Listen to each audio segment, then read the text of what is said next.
Tera Lynn Smith, the eldest of 4 children, was born on January 6, 1982, to parents Marilyn and Terry Smith. Growing up in Redding, California, Tera attended Central Valley High School, where she was crowned homecoming queen and became the arm wrestling champion during her freshman year. Outside of the classroom, she loved horses, playing basketball, and spending time in nature. Her parents described her as spiritual and a prolific writer, especially journaling and poetry, and said their daughter had a really good heart. By the late 1990s, Tera had taken up martial arts and was thoroughly enjoying Taekwondo classes. In 1998, she was a junior at high school and lived with her family in a residence on Tarsi Way in Redding. Tera and her 3 siblings often helped out at the family's amusement centre, Oasis Fun Centre, located in Shasta Lake.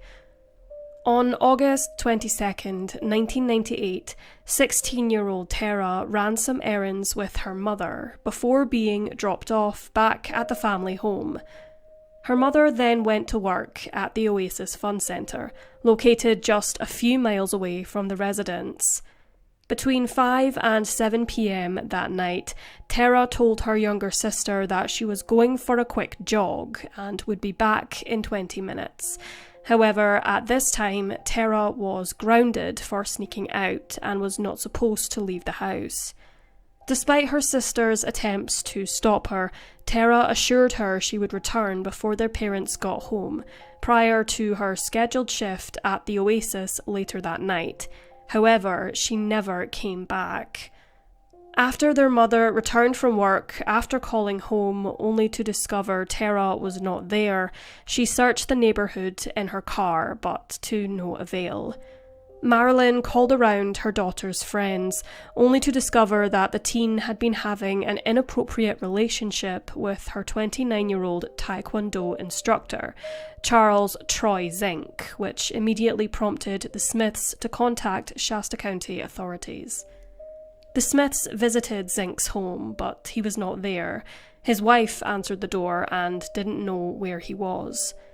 Meanwhile, police, search teams and volunteers scoured the vicinity for any sign of Tera, including efforts to drain the Sacramento River and Keswick Reservoir and utilising cadaver dogs, but to no avail. No clues were found to suggest where Tera was or what had happened to her.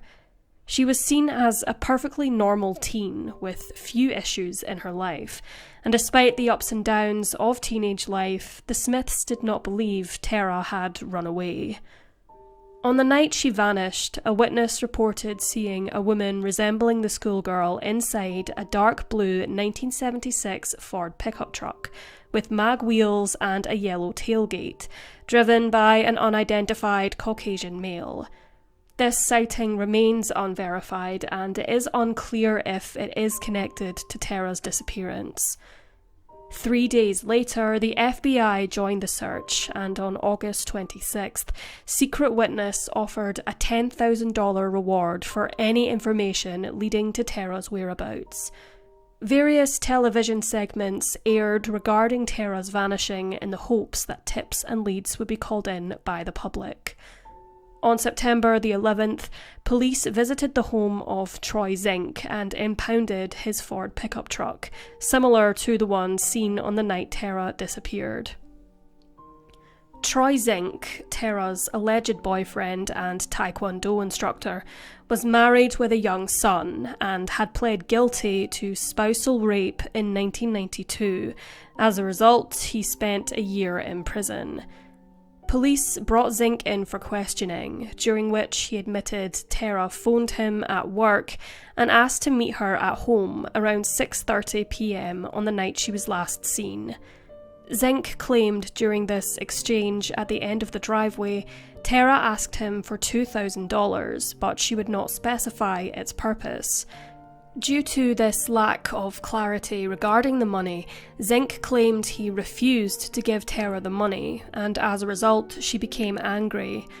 According to Zink, Smith asked him to drop her off at the intersection of Old Alturas Road and Old Oregon Trail just west of Shasta Dam, where she intended to go for another jog. Zink told police that he drove to Hang Glider Hill alone, to pray afterwards and return to his house at around 11:30 p.m. According to this statement, this meant that Zink was allegedly praying on the hill for approximately 5 hours, which raised a number of eyebrows regarding the authenticity of his story. Interestingly, police found journal entries and letters in Tera's bedroom addressed to Zink, which explained how she wanted to end their relationship. Troy did confirm to authorities he had received another letter from the 16-year-old, but it was about her leaving home, not about ending their relationship. This may have been the catalyst regarding her disappearance following the alleged heated exchange with Troy, and the Smith family firmly believed that night Tera intended to confront Zink about ending the relationship, but something sinister occurred following this. Police questioned him extensively, however Zink profusely denied any involvement in Tera's disappearance, and notably stopped coordinating with investigators following his initial statement being taken. Despite the circumstantial evidence against him, authorities have not named Zink as a person of interest or even as a suspect in regards to the case. Circumstantial evidence rather than physical evidence is simply not enough to pursue a criminal case against Zink.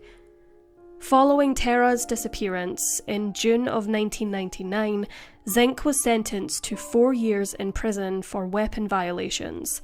Despite being a convicted felon prohibited from owning firearms, police discovered 4 old sporting rifles and 3 shotguns in the attic of his Taekwondo studio during their investigation.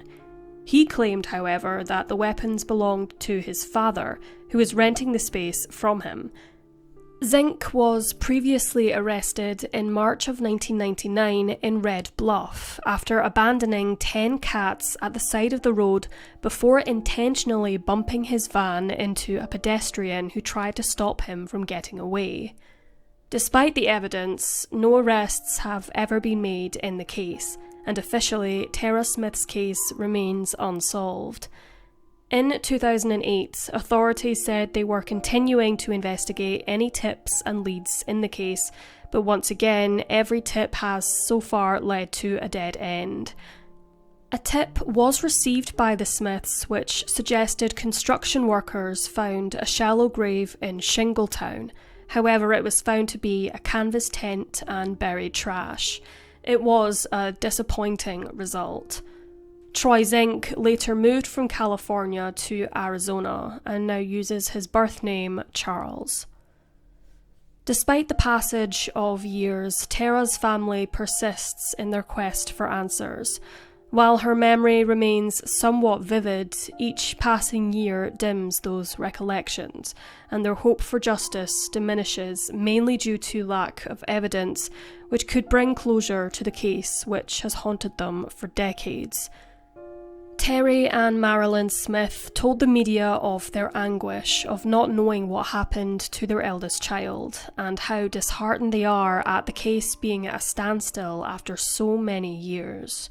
Quote, "We feel like they really gave it their all for probably 6 months to a year, and then it was an important case for another year or two," Terry told Dateline.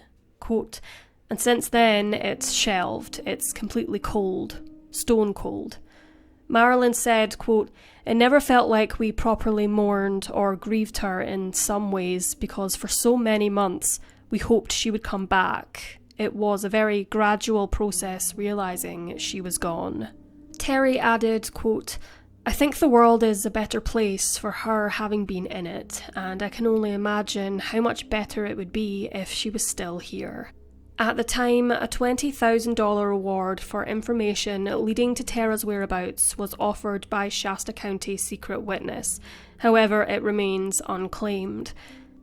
The National Centre for Missing and Exploited Children have appealed for information over the years, but unfortunately their efforts have not proved to be fruitful. At the time of her disappearance, Tera Smith was 16 years old. She's described as being a Caucasian female with blonde hair and hazel eyes, standing at 5 foot 7 inches tall and weighing approximately 135 pounds. Both of her ears are pierced, and she notably had a scar on her left calf. When she was last seen, Smith was wearing a white sports top bra and a pair of multicoloured running shorts with a pair of navy and white Nike brand sneakers. If alive today, Tera Lynn Smith would be 42 years old. Due to the circumstances involved, Tera is deemed endangered missing, as foul play is strongly suspected. Anyone with any information regarding this case are urged to contact Shasta County Sheriff's Office at 530-245-6135.